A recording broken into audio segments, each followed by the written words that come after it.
All right. We are live. So, welcome everyone. Thanks for showing up. Can everyone hear okay? Awesome. So, yeah, we'll go ahead and get started. For those of you who don't know, my name's Eric. Been working here going on 10 years now. This started as a summer job. I'd skateboard down to work, load mulch into cars, potting soil, you name it. And then worked all through high school, all through college. After college, moved away, did my thing in California, and it was all contract work. Contracts ended, and ended up coming home, kind of looking for something else, and ended up settling back here again. So I've been back for a good couple years now, and I manage probably about 6 different departments here at the Garden Center, and recently, over this past year, I've had the privilege of teaching a few classes, and this is another one. So welcome. This class is going to be all about kind of the best flowering plants, the ones that love the summer heat, which luckily, last night we got some rain. We got some rain the night before, but it's been a hot, dry summer. So, these are all plants that we've kind of compiled. A lot of these are from Ken Lane's list, and then a lot of these are other plants that I've had really good experiences with and wanted to impart my knowledge onto you folks. So we'll go ahead and get started. For anyone who wants, this is our email sign-up list. If you don't want to be sitting taking notes today, just put your email on here and we'll go ahead and send a full pamphlet of information to you after the class that kind of touches on most of the plants that I'm covering. So we'll get this started. There's a pen right up top. Go ahead and sign up for this one. It'll be different than our regular shopper email. So just kind of an overview before we get started. Going to start off with annuals. These are the plants that you'll find up here in this greenhouse. This is our annual greenhouse. So they're plants that, they last all summer long. Once we really start to get cold, October, November, they'll die off, but they make great additions to perennial pots, or if you just want something pretty to kind of splash in, add some color. After perennials, we'll move on, after annuals, we'll move on to perennials. Those are the plants that you'll find down in the lower greenhouse. Those are the ones that they'll kind of die off in the winter, but they'll come back year after year. And most of them are awesome plants. We've got some really, really neat ones. After we kind of go over perennials, get into some larger plants, talking crepe myrtles, small trees, shrubs, etc. And then if we still have some time, we'll get into some products. So also, some of you have probably noticed we've got a lot of plants all around the garden center with these pink tags. Let me lift this up so you guys can see. We have not started any of the marketing yet, but our Monster Monsoon sale, kind of the one sale we do towards the end of every summer, is live. So if you see a rose or any plant with a pink streamer tag, there will be a price written on it. That's the sale price. It's live now. You can purchase a plant today at the sale price. So early bird gets the worm. Okay, so we'll go ahead and start off with some annuals. This here, vinca, also known as annual periwinkle. These are beautiful plants. We've got hanging baskets. You can just put this up on your porch, kind of add some spice. You have friends, family coming over, want a little bit more color, just a bright pop. These are fantastic. They love the sun. You can put it right up on a porch. You can put it out in the yard. They'll take full sun. Just keep an eye on watering. Same plant. We also have in 1 gallons, we also have some 4-inch plants over there. You can get them in kind of this darker pink, light pink, white, reds, beautiful colors. Love the sun. They love the heat. It's just a real easy plant to start off with. So also, I want to mention too, if you have any questions throughout this, feel free, just raise your hand. I want to try and keep this as a conversation. We'll keep it flowing, so I'll try and help however I can. So, and always feel free, come up after class. I'll stick around and try and answer whatever other questions. Maybe you could incorporate in your talk which ones are deer resistant. Sure. Yes. I mean, I know it's everybody's problem. Yeah. Perhaps you can give us some words. Yes, absolutely. So yeah, as far as deer resistant plants, as we get to them, I'll kind of mention, you know, if there's a couple up here that really stand out as being pretty dang resistant against just about all the critters. And it's been a rough year, folks. We haven't gotten the rain over winter that usually puts all the foliage out in the woods. So the deer, javelina, rabbit, they're coming into town and they're eating what they can get, which we can't blame them. It's kind of part of gardening here, but that being said, there are some really good options that tend to be a bit more resistant. With regards to the planting, how long into the fall will they still flower? Yeah, great question. So she asked how long the vincas flower. This will flower probably right up until we start really cooling off for the season. Usually that's late September, early October, right around there. So, and they keep these flowers pretty much all summer long. We've had them like this, May. So, you know, May, you get a long, long blooming season. So awesome plants. Okay, so covered the vinca. These guys these are called the pentas. Awesome little flowers. We've got 1 gallons, just like the other one, you know, larger pots, or we've got plenty of these little 4-inch ones. Cool thing about it, as the name implies, penta, each one of these little flowers is 5 stars, or a 5-point star. So beautiful plants. They'll bloom all summer long. They love the heat. They love the sun. You know, just keep an eye on watering, but that goes with anything because we're here in Arizona. It's the desert after all, or high desert. So pentas, awesome plants. We've got pinks, we've got reds. I think we have some whites over there. You can get a real nice selection and variety of color with these guys. These plants, if they were in containers and you were to bring them in, if they grow, you can bring them inside? Yeah, good question. So yeah, she asked, for anyone who didn't hear, if these plants will continue growing, you know, once we start cooling off, when these plants would usually start to die off. If you bring them in, will they keep growing? And the answer is yes. In fact, what you could do, and what I've done each year, I get a big geranium hanging basket. I'll grow it all summer long up here. Then come winter time, I give it to my brother who lives down in Phoenix, and it'll bloom for him all winter long. So yeah, you can kind of get creative with them. So really, really cool plants. So now, probably my favorite out of all the annuals, lantana. These are fantastic. That being said, we also have lantana that stays perennial. You'll find those in the lower greenhouse. Those are going to come back year after year. These varieties, usually the ones with kind of the brighter, real pretty colors, tend to be annuals. If you're from California or the Valley, you're probably very familiar with lantana. They are awesome desert plants. They love the heat. They love the sun. They can take some drought, you know, just, of course, with anything, keep an eye on watering because we are just so dry here. So we've got oranges. Cool thing is too, the flowers sort of change. Like this, look how pretty that pink is. And then it starts to kind of get yellow in the middle. Just awesome plants.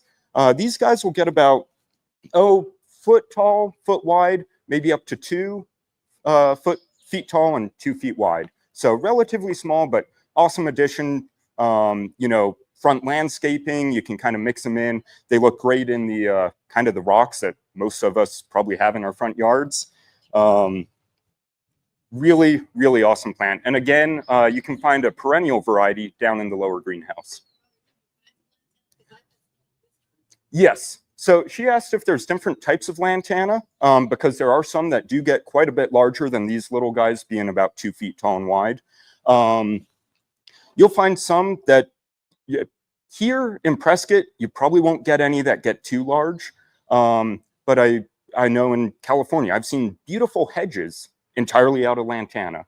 I think the biggest ones that we have here are probably going to be around 2 by 2. But there are so many different varieties of this plant. It's a really neat one. So another annual that I wanted to touch on is marigold. Probably all familiar with these. You see them a dime a dozen. They are everywhere and for good reason. These are fantastic companion plants in veggie gardens. Neat thing is they are very, very javelina, deer, rabbit resistant. Very few things go after these. So you can mix them in with your raised beds for veggies. It'll help deter some of the rabbits from coming in and chewing off your lettuce. Kind of a cool backstory to this, or a cool story about it, is, you know, over winter, if you have vehicles that you aren't driving as much, you know, maybe a sports car in the garage or something that you don't want to take out in the rain and snow. Growing up, my family would always do that, and we'd have rats or rodents, you know, they'll climb up in the engine bay and they'll wreak havoc if you don't do anything about them. What we ended up doing, my dad read somewhere, take the spent buds, you know, over winter, and the seeds, you can just kind of break this apart. You'll pull out all the seeds, put those in a bag, put it inside the engine bay. It's not a guarantee, but after we started doing that, it was considerable less rodents getting in the engine bays.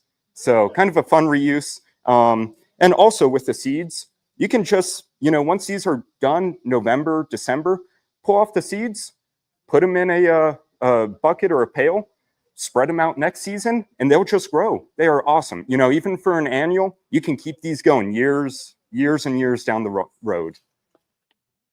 So last little annual I wanted to talk about. Isn't this cool? It's called celosia. Very unique little plant. These are fantastic. You know, you mix it in with a pot just to add another splash of color or something. The flowers look so dainty, but if you feel it, it's actually kind of waxy. And, you know, I should mention too, after this class, feel free, come on up. If I do talk about a plant that you think, oh, I could put one of those in this spot in my garden.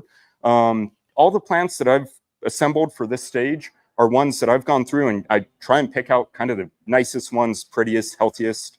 So if I do talk about something, feel free after class, come on up, grab one, put it right on your cart. So, okay. Well, that kind of concludes it with the annuals. Quick question? That's a good question. He asked if the seeds were found in the pyramids, talking Egypt. That's a great question. I do not know the answer to that one, but if anyone wants to Google it, that'd be really neat. The plant is called celosia. It's I believe Celosia. So that's the annuals. Now we'll move on to perennials. These three here, Rudbeckia, Echinacea, they're all very, very similar plants. And just a reminder, these are plants that'll come back year after year. You know, they'll die back to pretty much nothing throughout the winter. But next spring, they'll pop right back up and continue doing their thing. These are beautiful plants. They love the sun. Of course, keep an eye on watering. Pretty much all these are awesome plants as far as being a little bit more deer, rabbit resistant. If you feel the leaves, they're kind of fuzzy. Anytime you see a plant with fuzzy leaves in nature, that's kind of a defense mechanism that the plant has developed, just like spines on a cactus. Deer, rabbit, they'll try this leaf. They don't like it because it's not waxy. It doesn't have the texture that they go after. This one here, the Rudbeckia Amarillo Gold, this one actually, it's a specific variety. This actually won an award in 2020 for being one of the kind of the new best perennials. So all three of these are awesome plants. You'll find a huge selection of them down in the lower greenhouse or the end cap that a lot of you guys passed coming up here with the little red wagon. You'll find a lot of these kind of set up in there. So feel free, you know, take apart the displays, put them on your cart. We're always happy to redo them and refresh. So yeah, all three of these are awesome options. Cool thing too, in the winter time, after the plants are kind of done, these seeds, the tops of these flowers will stick around. That's food for the birds. As we start cooling off and there's less seeds around for birds to go after, they'll go after these. So if you like birds, great option. Would those seeds be dried and put back in and they could regrow? Absolutely, yes. In case anyone didn't hear, she asked if the seeds could be dried and you know, spread out the next year, just like the marigolds. Yes, you can absolutely do that. Can you plant those in pots? Yes, yeah, these are fantastic plants for pots, or you can just put them right out into your landscaping. All three of these are great options. Just pretty flowers. That's what it's all about here. So this one is coneflower, also known as echinacea. This guy here is the Rudbeckia, the specific variety being the Amarillo Gold. And then this one, this is Gaillardia. They're all kind of in the same family, very similar plants. You can kind of see it in the flowers and the growth patterns, but just awesome additions to your landscape. And again, fuzzy leaves tend to be a bit more animal repellent.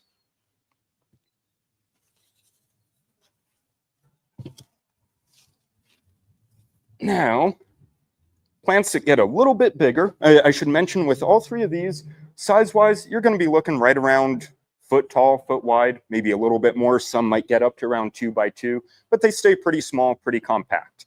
Moving up a little bit larger, kind of next size, we're talking around 3 by 3 when they're full grown by the end of the summer, is salvia, also known as autumn sage.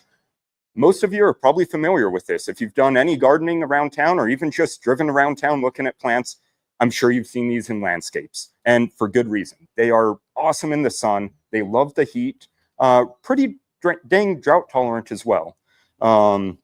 We've got quite a few different colors. This dark purple one, it's actually called deep purple, like the old band. That's probably my favorite, but this one here, the salmon color, or this guy back here is the hot lips. This is real cool. It's actually got red and white on the flowers. So just beautiful plants. They are fantastic for hummingbirds, butterflies, just about any of the pollinators. These are great plants to help encourage more pollinators to get into your yard. And for the most part, they're relatively animal resistant also. Do those grow very well if they get in the shade? Good question. So she asked if the salvias will grow if they're more in the shade. Answer is yes. With these plants, actually all these plants that we've compiled up here, we consider them being full sun plants.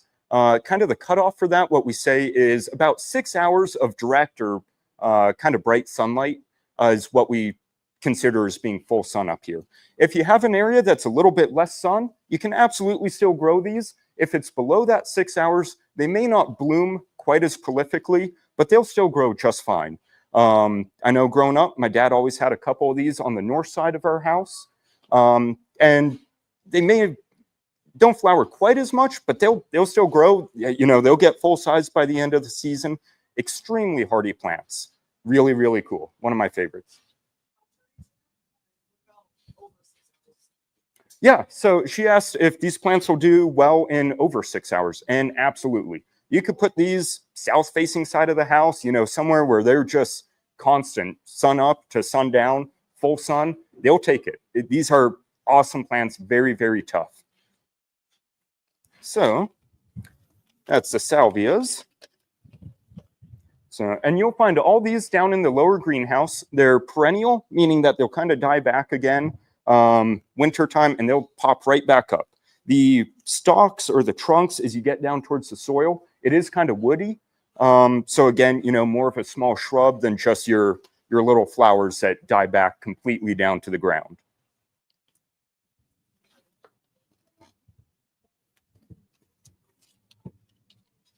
Okay. This is one that I'm real excited to talk about. This is another perennial. It's called agastache. A lot of you have probably seen it around.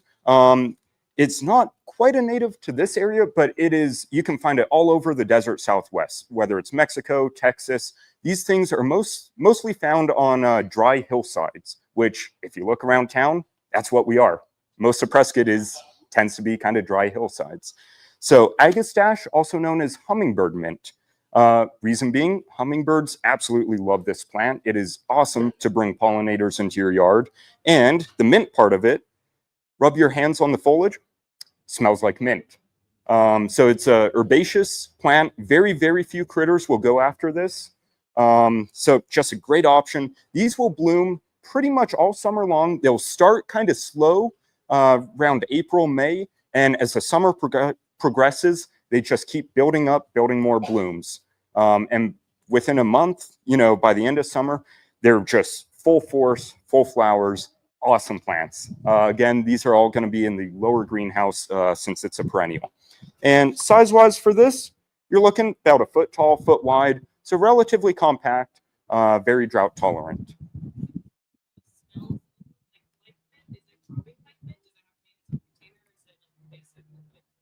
Yeah, good question. So she asked if it grows like the actual mint. Anyone who's grown the traditional mint, you'll know it tends to be kind of invasive. You know, it'll just spread and start taking over.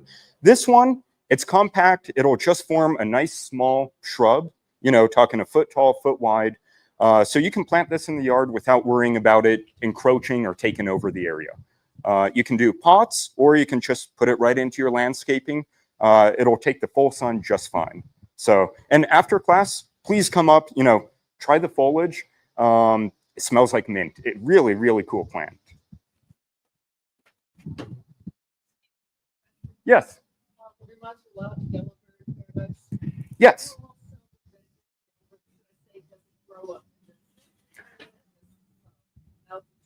Yeah, great question. So she asked if we, well, she said it reminds her of the bird of paradise, yellow bird or the red bird of paradise. And then the follow-up question to that was whether or not it grows up here. Answer is yes. We do carry the Mexican bird of paradise, very similar, just, you know, gets a bit bigger, kind of 3x3, 4x4. I don't think that we have any in right now, this time of year, but it is something that we carry and we try and bring it in whenever we see it available.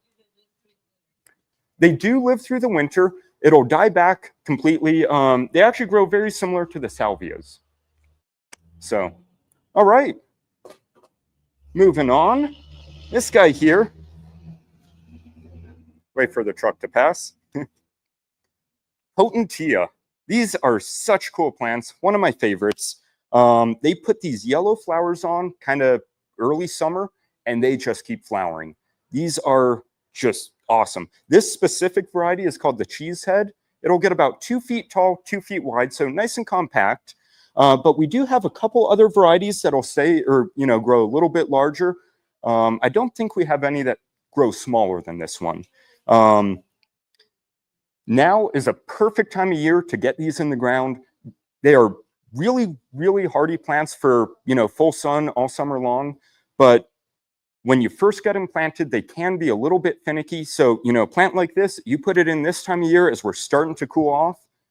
By the time next spring rolls around, it'll already, you know, start to be rooted out, get established. It'll be ready for the summer.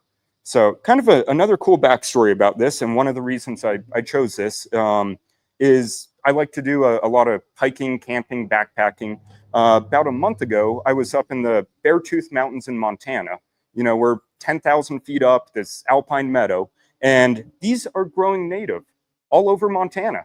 You know, we're talking mountains where it gets -40, -50 in the winter. These will die. They come right back up next year. So, and they'll do the same thing here. They just awesome plant, extremely adaptable. I mean, you can grow it in the middle of Montana, or you can grow it down here in the middle of Arizona. So really, really cool plant. So. I know its nickname is cheesehead. What's the scientific name? Yes, good question. The Latin name, I will probably butcher the pronunciation. I can spell it to you if you'd like, or I just want to know what to ask for. yeah, here, I'll set this right here. Feel free to, it's Potentilla. Thanks. Yes. So, and as far as the specific Latin for this plant, feel free to come up after class and we'll get it written down for you. All right. Now, we're moving into some of the bigger stuff. This one here is called Vitex. That's the Latin name. Kind of the common name is chase tree, but you'll hear us use both terms. Most of our customers use both terms. You can call it by either one. So these are awesome. It actually is more of a small tree. When this is full grown, it'll get about 10 by 10, maybe a little bit more if it's real happy. They love the sun, and pollinators love these. These flowers, they bloom purple, kind of this pinkish lavender color. By the end of the season, you know, they're just starting to get out, start flowering now. They start kind of mid-July, and they'll flower up until we start cooling off in the fall. Pollinators just love these plants. When I pulled this one out of the line yesterday to bring it up for class, I always feel bad moving these because I'll grab the plant, I'll move it, and 4 or 5 bees are following me trying to figure out where the plant's going, what's happening. So, but we still have plenty more down there that they're hanging out at. Hummingbirds, bees, butterflies, you name it, they love it. Awesome plant. They are very quick growing, actually. As long as you give it plenty of water, it tends to be, you know, you can expect to see over 1 foot of growth per year. Or they're also very drought tolerant. You'll just notice that it won't grow quite as quickly with kind of less watering. Deer resistant. Yeah, very few critters tend to go after these. They are just awesome plants for up here in Prescott. So she asked if they're messy. They can be a little bit messy, you know, just because you have so many leaves as it starts to drop off in the fall. You know, it's spend a half an hour raking and that's it. Don't have to do too much with them. So, Should you cut off the flowers when we're done? yeah. So she asked if you should kind of cut off, you know, do some deadheading after the flowers are spent. Absolutely. When you do that, you're kind of telling the plant to focus more of its growth and production on putting out new flowers. So, so that's butterfly bush. The Latin for that one is Buddleia. This is a different plant. This one will get quite a bit larger than most of your traditional butterfly bushes, but they look very similar. If you know, if I'm 50 feet away from one or from two, and I'm not wearing my glasses, I couldn't tell you the difference between them unless, you know, this is a full-grown one. So.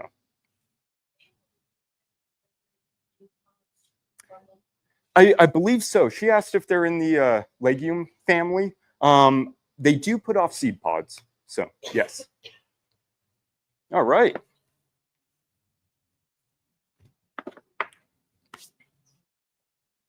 Now, kind of staying along with some of the larger plants, this is smoke tree. Smoke bush is another common one. And you know it's a good plant here because we have a whole street, a big through street in town called Smoke Tree Lane. Now over in Prescott Lakes. These are fantastic. Deep, kind of this dark maroon foliage. Real neat, you know, kind of a different splash of color among all the just green that you see in most landscapes.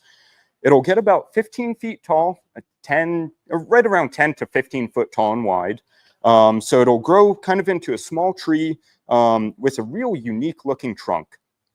This one isn't flowering right now, but when they do flower, they kind of start off as soon as we start warming up for the summer, usually mid-June, early July. And when they flower, they put off these, man, I wish I had a photo of one, but they put off these kind of wispy looking red growths. And as this wind comes through and brushes, it actually looks like the tree's on fire, or like there's smoke coming out. Just awesome plants, really, really neat looking. And another cool thing, you get this cool dark foliage, you know, all year round, or excuse me, it is deciduous, but you get the foliage all season long. And then when it starts to drop its leaves, it turns bright red. Really, really cool fall colors on these.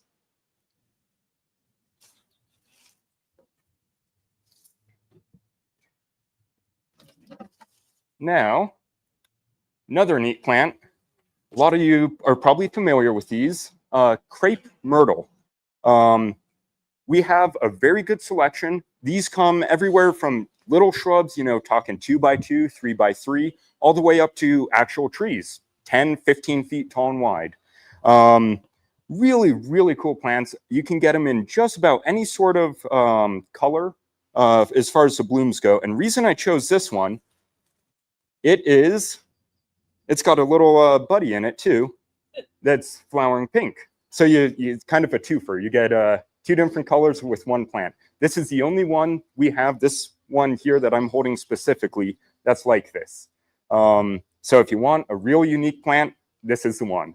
These are awesome. This specific variety, you're looking at 5 feet tall, 4 feet wide. So nice small shrub, pretty compact. It's never gonna grow too large or take over.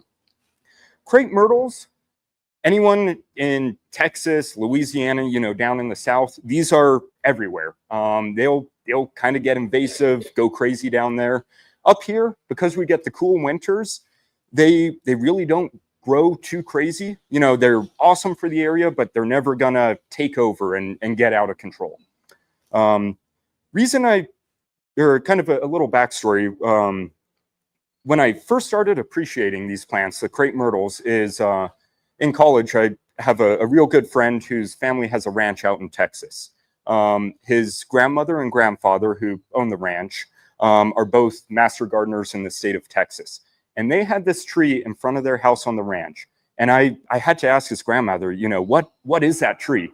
About 15 feet tall, 15 feet wide. And the whole tree was just covered in these bright pink purple flowers.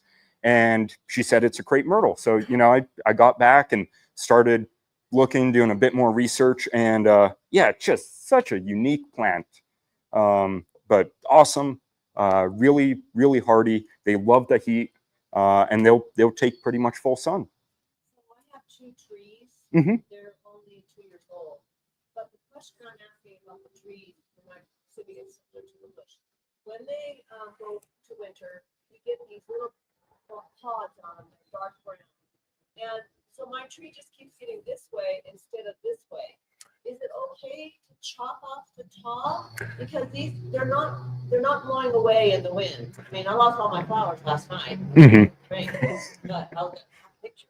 But I don't know what to do with these brown little pods because they're vacant. Right. Yeah. So she was asking, you know, one, kind of the shape of the tree.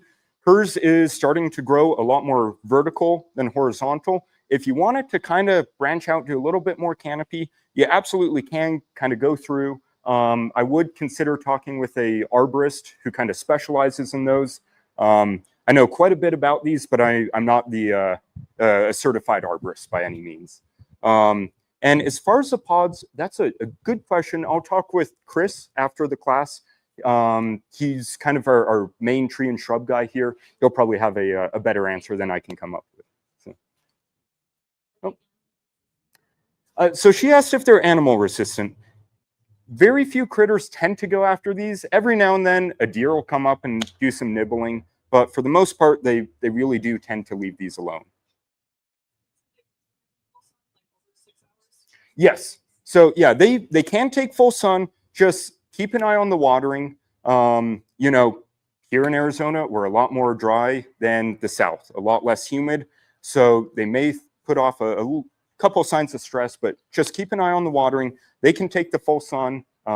Really, really cool plants. And again, this one, look at this, white and purple. 2 separate plants in one pot. It's pretty cool. So we can move on to Rose of Sharon or hibiscus. You'll kind of notice us use those 2 terms interchangeably. They are different plants, but here in Prescott, they are essentially the same for our growing season and climate. We have all sorts of different colors and varieties. They also grow to different sizes. So like this guy here, when it's full grown, 6 feet tall, 4 feet wide, so kind of more columnar. And then his buddy right here, oh, I stand corrected. Both of these are the same size, but we do have a couple other ones around the garden center that, you know, some will get into small trees, kind of 10 by 10, and some stay a little bit more compact than these. Beautiful flowers. They put these on kind of midsummer, and they'll hold these pretty much up until we start cooling off in the fall. You can see the more you look, the more blooms you find on these. Just beautiful plants, fantastic for kind of adding that splash of color. Purples, this one is white with kind of a red interior. Come up after class, check it out. They are just beautiful plants.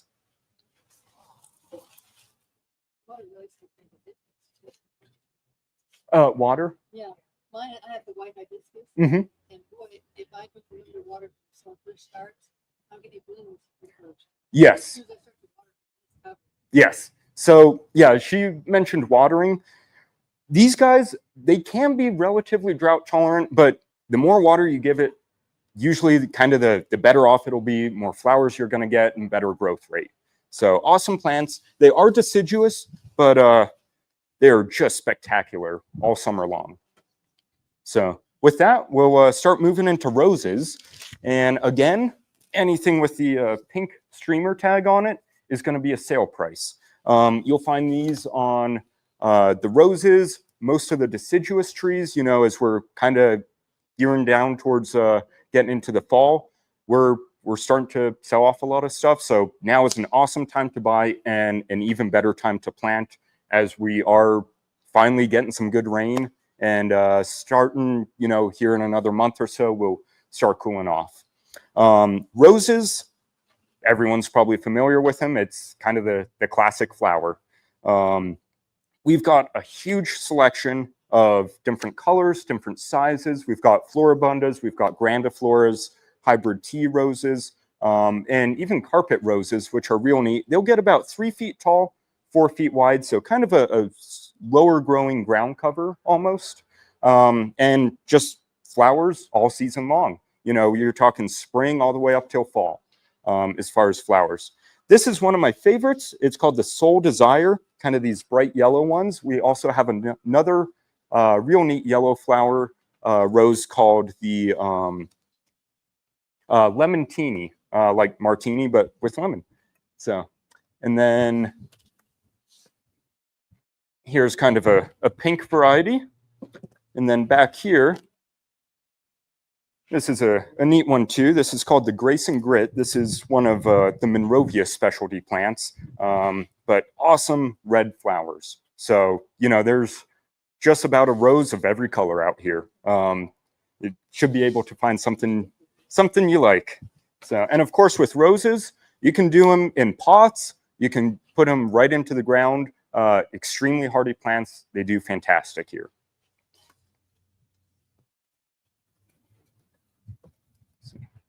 All right. Last plant I want to talk about. Oh, yes.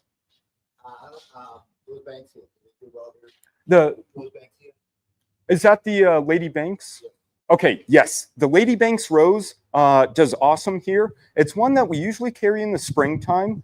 The Lady Banks, for those of you who don't know, it's a real neat, kind of unique rose. It's a climbing rose.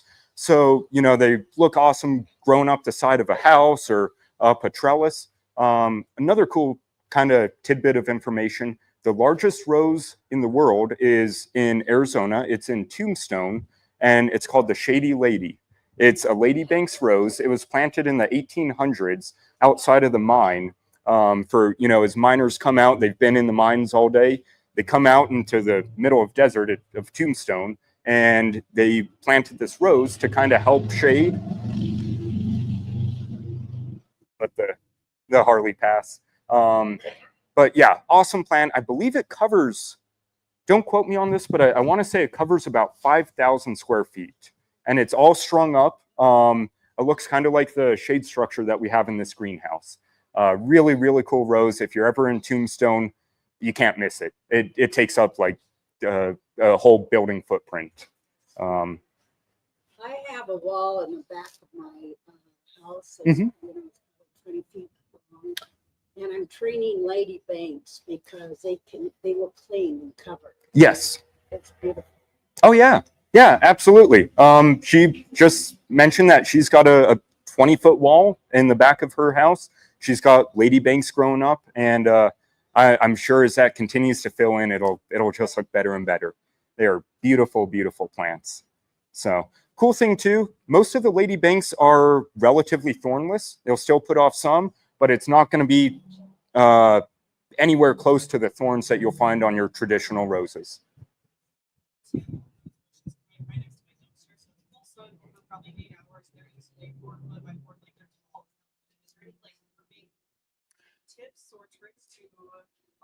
Yeah. I'm going probably over 4.5 feet pollen and it's just branching out. Gotcha. Yeah, so she's got a couple roses, and they're just kind of growing crazy for her, almost a little bit out of control, maybe.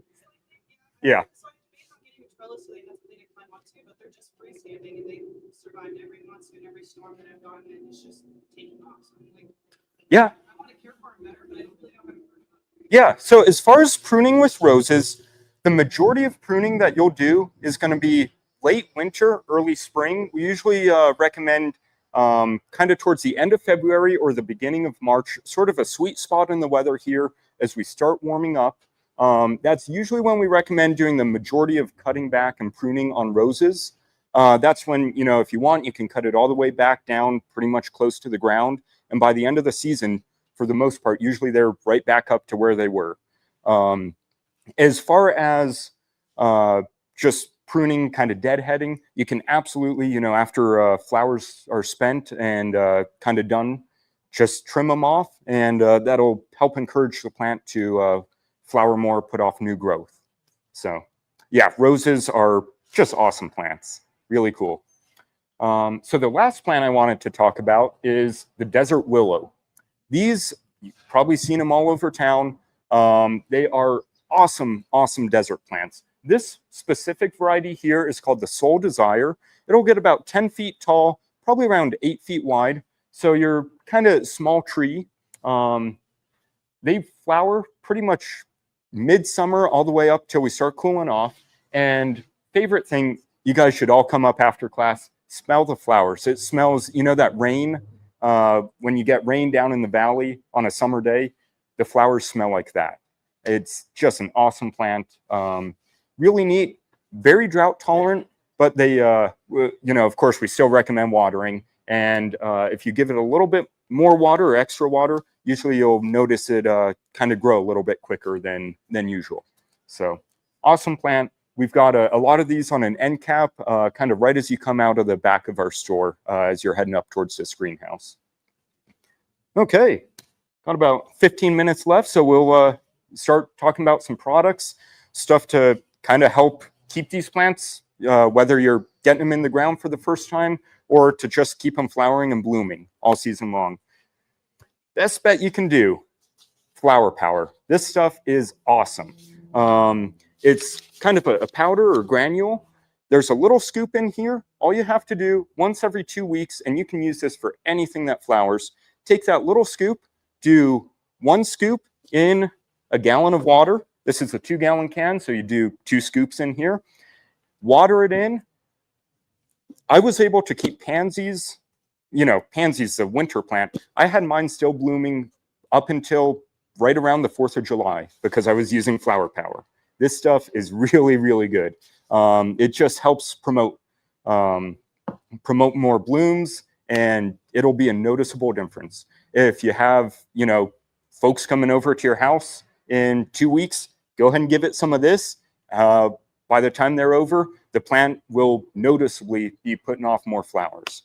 Really, really great product. Highly recommend this to anyone, whether you're doing roses, annuals, perennials. Awesome stuff for anything that flowers. In fact, you can even use it on tomatoes because, springtime, when your tomatoes start flowering, that's what turns into the fruit eventually. The more flowers you get, more fruit you get. So awesome product. So now when you're first getting plants in the ground, whether you're actually putting them down into the soil or in pots, highly recommend using root and grow. This stuff is awesome to get plants kind of rooted out quicker, help them acclimate to their areas, especially if you're planting in the middle of summer. It's a stressful time of year for a lot of these plants. We'll get up high 90s, and we're so dry, very little humidity. This will go a long ways to help reduce that transplant shock, just pull plants out of their stress, get them acclimated to the area quicker. We carry this in a quart size or the gallon size. Highly recommend this, whether you're putting in a little celosia or you're planting a big maple tree, this stuff is fantastic. I use it anytime I plant, and very easy to use as well. We recommend doing it once every 2 weeks. It's a liquid. All you have to do, shake it up, mix it in with your watering can, or do it in a 5-gallon bucket if you're planting a big tree. Just water it in. Extremely easy to use, and one of the best kind of natural organic products. So highly, highly recommend. So now, because we are so dry, we've come up with a product. This is called AquaBoost crystals. It's a polymer that we recommend, anytime you're doing something that may be not quite as drought tolerant, but it's still in a hot area, an area that may tend to dry out quicker than others. You can put a little bit of this down in the soil, kind of right by the roots when you first put something in. The polymer, it'll hold 200 times its weight in water. So this will go a long ways to kind of help reduce watering, keep those roots a little bit more moist throughout the day. So awesome product. And then of course, mulch, potting soil. I'm sure just about everyone's familiar with it, but if you're planting something in the ground, whether it's a little rudbeckia or a big desert willow, mulch is going to be the best bet. We've developed this one specifically for our area. So the best way to use it is after you have your hole dug, and your plant's ready to go in the hole, do 1 part of mulch to 2 parts of the native soil. You can just do a shovelful of mulch, 2 shovelfuls of the dirt that came out of the hole, kind of mix it up. It's the best soil amendment. It'll help with the drainage. It'll help just kind of get the roots acclimated a little bit quicker, and it gives them kind of a lighter, more airy soil to go out and explore than the clay and decomposed granite that we have all over town. Yes. So she asked if you can use this as a topper during the winter. You can absolutely use it. Whether it's a rose that you cut down or you're just trying to kind of help insulate your plants, this is fantastic. You can just spread it right over top, or you can also use cedar bark. Cedar bark is another great option. Kind of cool fact about it is cedar has natural oils that act as insect repellents. Either one of those will go a long ways to help insulate. And, during the summer, the heat of the year, you can use it to kind of help retain some moisture too, just by top dressing with it. Yes. My landscape is all rock. Yes. So, should I make an area around the plants, get rid of all those rocks and then put that on? So, yeah, for anyone who didn't hear, rock landscape, as I'm sure probably most of us have because it's Arizona. She asked if you should spread this rock from around the base of the plants and then cover with this. You absolutely can. It's a good idea to kind of help retain a little bit more moisture. And you can also use this to kind of create a well, help retain some of the water, especially if you're doing a hose or something other than drip irrigation.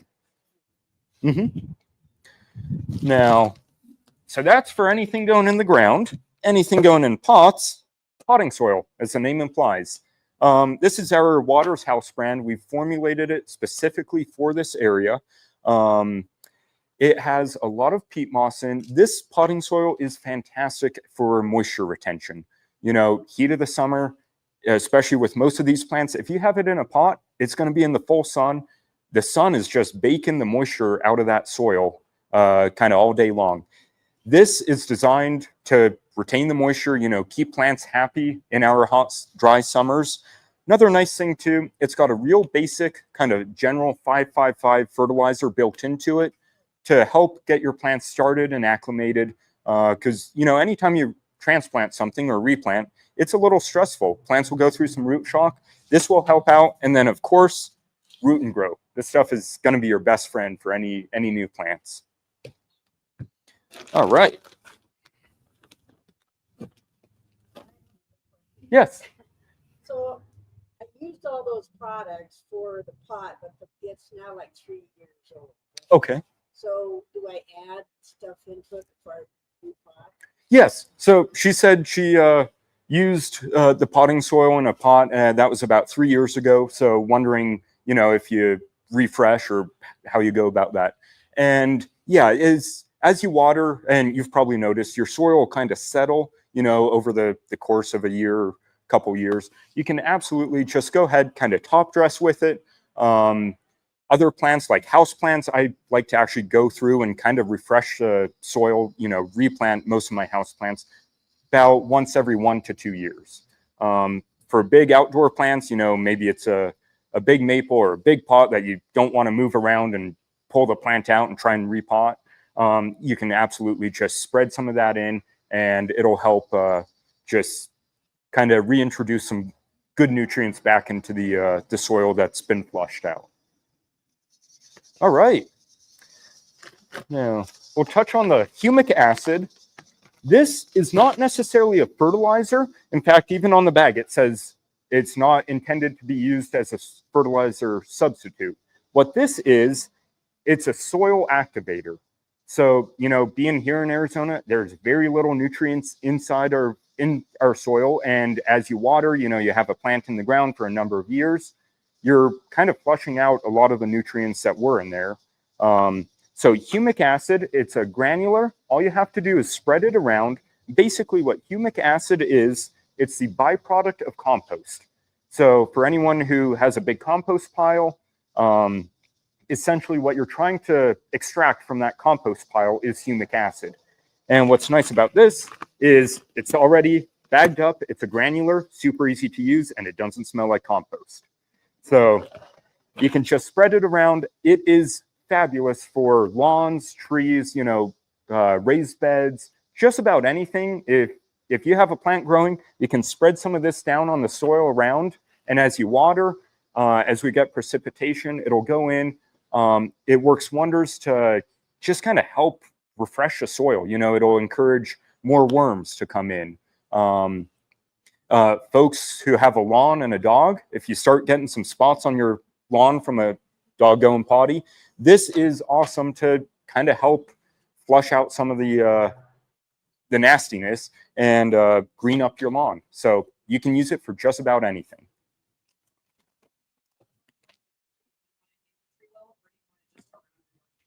So she asked if you use it with a tree, if you want to put it kind of inside the tree well or just spread it around. You can do either one. I genuinely recommend just spreading it throughout the yard. But yes, if you're just looking to kind of spot treat, you can absolutely just put it in the tree well and it'll still work its magic. Correct. Yeah. So she asked if you can use this in conjunction with diatomaceous earth. For anyone who doesn't know, diatomaceous earth is kind of it's a method of insect control. It's food grade. We sell it here. Really good for anything that crawls. You're getting a lot of grubs, slugs, even ants. It'll help. And you can absolutely use them at the same time. It's not going to harm anything aside from the insects that you're trying to eradicate. So, all right. Well, that is pretty much all the products, all the plants. I'll kind of open this up for questions. Recommend I use if I've got a lilac plant. I've got them in the ground 2 years. They haven't grown. Okay. They see the flowers. They just sit there the same stuff. Yeah. So, and here I'll leave the microphone on and everything. As far as lilacs, highly recommend fertilizing them. Do you fertilize frequently or regularly? Okay. Gotcha. What I would recommend, the best fertilizer for lilacs, this stuff here, the Water 744 all-purpose, I like to kind of equate this to being like the steak and potatoes of the trees or any plant's nutrient intake. This will go a long ways to, just give it nutrients that it needs because there's very little here in our soil or our water. So highly recommend doing some 744 all-purpose plant food. You can use this on trees, shrubs, lilacs, lawns, just about anything in your yard. And then for a lilac, if it's not blooming, you can also give it some flower power. This will really help push and promote blooms. In the summer, I've seen them pretty good. I know she mentioned the monsoon wiped away all their flowers. that always coincides with peak flowering time, so I'm wondering, is it that's just you just it blooms, but then expect to lose them most likely with monsoons, or? So yeah, she asks, the crepe myrtles specifically, they bloom all summer long or kind of during the summer. And then monsoons, if we get a crazy rain or hailstorm, it can knock off some of the flowers. Unfortunately, that is common. It's just part of being here and gardening. But a healthy plant should not lose all of its flowers. You can have pretty high winds, and hopefully, next morning it'll still retain a lot of those flowers, and it'll keep blooming, kind of throughout the season. Correct. I have my butterfly bush probably 7 feet tall. Okay. Is it okay for me to whack it down this time of the year? Maybe just down to 2 feet. Is that okay? Yes. Yeah. I'll wait for the. Yeah. So as far as pruning a butterfly bush, if you're just trying to shape it, do a little bit of trimming here and there. Dealing with so many flowers. Yeah, absolutely. Like Yes. Oh yeah. So yes, with the butterfly bush, you can go through, do a little bit of trimming, pruning now. The majority of pruning, if you're doing any big cuts, I'd recommend waiting same time as the roses, kind of that late February, early March time frame. But it's okay now. Yes. Yeah. If you're just kind of shaping it up, doing a little bit here and there, absolutely. Oh, thank Mm-hmm. So speaking of deadheading, we talked a little bit about it. Does Waters have a chart that like a deadhead chart? Yes. Yeah, absolutely. So we have some print offs. You can check down inside the store. We should have some printed off. Or you can always just go straight to our website, watersgardencenter.com, and that's Waters with 2 T's. We have, if you go towards the top of the website, there's a tab that says Learn. You click on that, and it'll bring you to a page with probably about 50 or 60 different PDFs that cover just about anything garden related in this area that you could have a question about. There's pruning charts, rose pruning specifically. We've got a full print off. There is a wealth of information on there, and you can print them off or just look at them right on your computer. Any? Oh. Yeah. Well, just raise your hand if it comes back. Any other questions? Oh, I did have one more. Sorry. Yes. The straw blooms or the straw flowers. Uh-huh. Do you know much about those? Like the fall straw flowers? The straw flowers, I believe that's actually kind of in the same family as the Echinacea rudbeckias. It's a little early for us to be getting those in right now. But I'll be honest, I'm not personally the kind of the expert as far as the perennials go. But yeah, we can find someone with some answers for you. So. Oh. I'm not seeing any bees this year. I've seen one. Gotcha. Unfortunately, you aren't the only person who's mentioned that. She said hasn't seen the bee population that we usually get. It's kind of been a weird season for the pollinators. We had the real warm winter, then the late frost, like end of April, early May. It's kind of been a iffy season. Best thing you can do, plant more pollinator flowers, and hopefully that'll encourage more. Yeah. So, the more flowers, the more plants you have to encourage bees and pollinators, kind of the better off you'll be. So, as far as trees, you have pretty good options that to kind of help bring pollinators in. The desert willows are fantastic. We have lilac trees. We have rose trees. Just about anything that flowers should help encourage the pollinators. So. Correct. Yes. Yeah, this is our all-purpose 744. So awesome fertilizer. It's a slow-release granular. And we recommend using this 4 times a year. All you have to do, spread it around the base of your plants. And to make it easy, we say 4th of July, Halloween, Christmas, and Easter, because each one of those are about 3 months apart, 4 times a year. It's a kind of a good schedule to abide by, but you can realistically use it just about any time you want, as long as you're waiting about 3 months in between. Correct. Yep. Well, I got so much rock. Will Yes. that seep through the rock? Absolutely. So Good. yeah, she was asking if the all-purpose fertilizer will seep down through the rocks, and yes, you know, it's a pelletized granule. All you have to do is spread it on top of the rocks as you water, as we get precipitation, which hopefully we get a lot more of, because last night was awesome. It'll break down and it'll saturate, you know, it'll saturate through weed barriers if you're worried about that landscape cloth. It's just a great product. So, all right, well, we'll kind of officially end the class here, but I'll stick around. Feel free to come up, ask questions, or just check out the plants. So, thank you.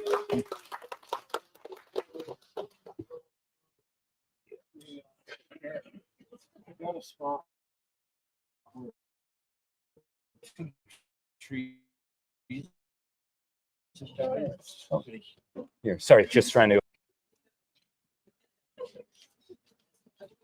Usually we have someone here running this, but